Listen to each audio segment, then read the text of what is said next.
Hey guys, Josh here from Sportitude, and today it's shoe review time, and we are going to be reviewing the Asics Novablast. This shoe here, phenomenal shoe from the Asics running family. It's obviously their first crack at this Novablast category. It's sort of growing space with Dynaflight, DS Trainer, and other shoes that fit into that tempo/interval running concept. What the Novablast is about, it's on a flight foam blast midsole, so play on words there, Novablast. So it's a very cushioned but very responsive shoe as well. And the great thing about it is it actually is a very versatile shoe. So we've had some success with people using it as their mileage shoe, as their tempo shoe, interval shoe, and even it may slip in as a race day shoe for some runners out there as well. So with that being said, there's a lot to get through with this shoe. We're going to talk all things outsole, midsole, upper, profile the foot type that should be considering the Novablast, and who knows, it could be a shoe you could be considering at home. So without further ado, let's get stuck in.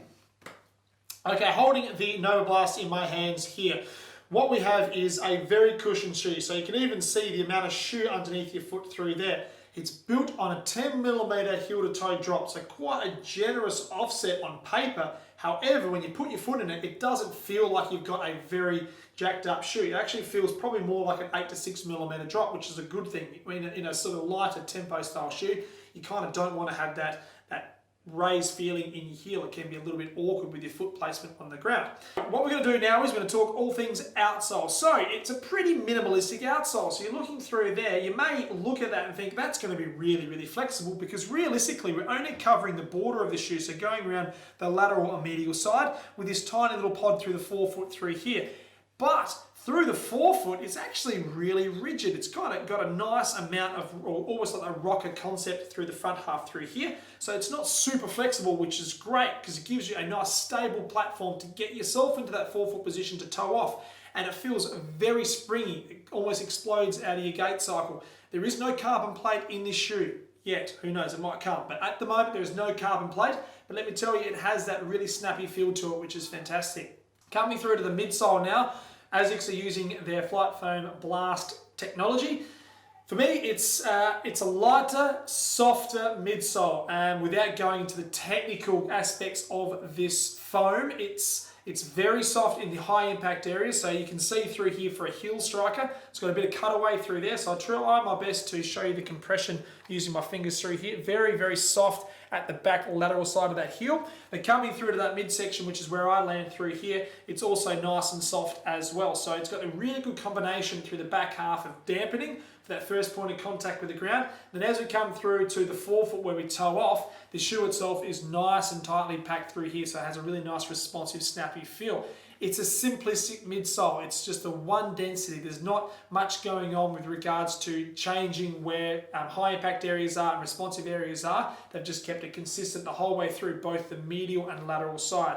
Talking about the medial side, it is a neutral design concept. I didn't touch on that earlier. So for the runner out there who's going to be considering this shoe, if you're an excessive overpronator, no deal, it's not going to work for you. If you're a neutral to mild overpronator, you can certainly consider it.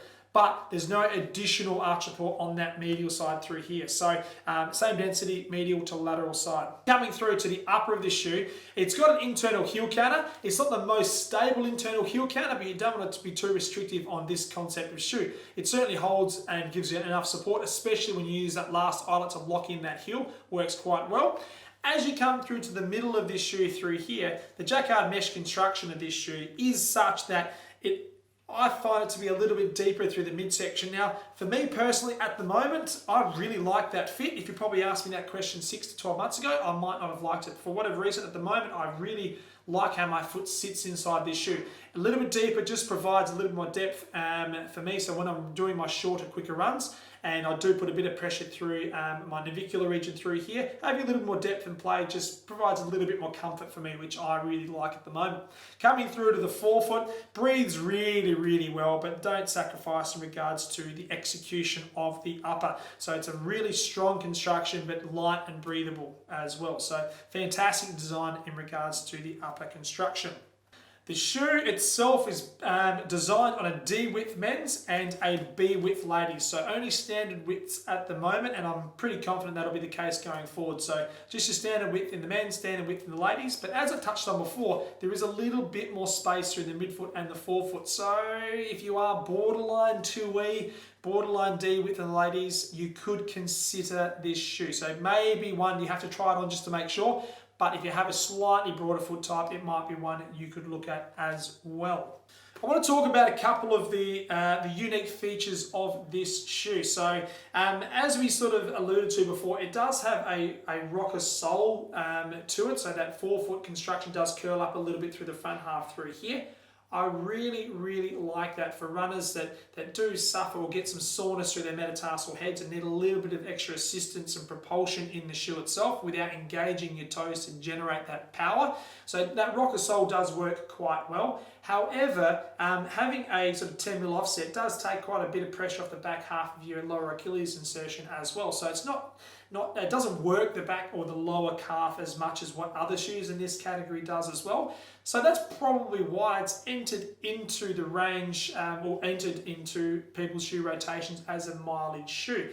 This is not going to last as long as your traditional mileage shoes out there, purely and simply because the foam is so light and soft, it's going to compress a lot quicker. However, if you're a runner that wants a mileage shoe and want it to be really, really light, happy to sacrifice the weight, you could consider this shoe as well. For me, I'm going to introduce the Novablast into my racing. So when triathlon season kicks off in the back half of 2021 season, this will be the shoe that I'll be using from anywhere from an Olympic distance triathlon right up to a half Ironman as well. And if I get the chance, or we get the chance to run a marathon in the back half of this year, this will be the shoe that I'll be doing it in. I am really impressed with how it feels. I feel protected, but I also feel light and responsive, which is hard to get that whole combination in one shoe. So there's a lot to like about this shoe for me personally.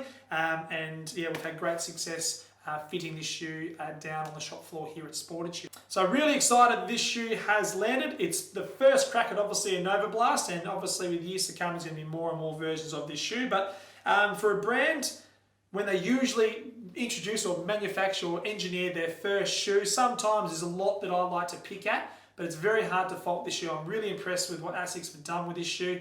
And as I've touched on, it's going to be a shoe that I'm certainly going to be using in my shoe rotation. So guys, thanks for watching. If you've got any questions, comments, anything to do with the Novablast, please drop it in this video below. If you haven't subscribed already, please hit the red button. And until next time, happy running, happy training, and we will see you soon. Take care.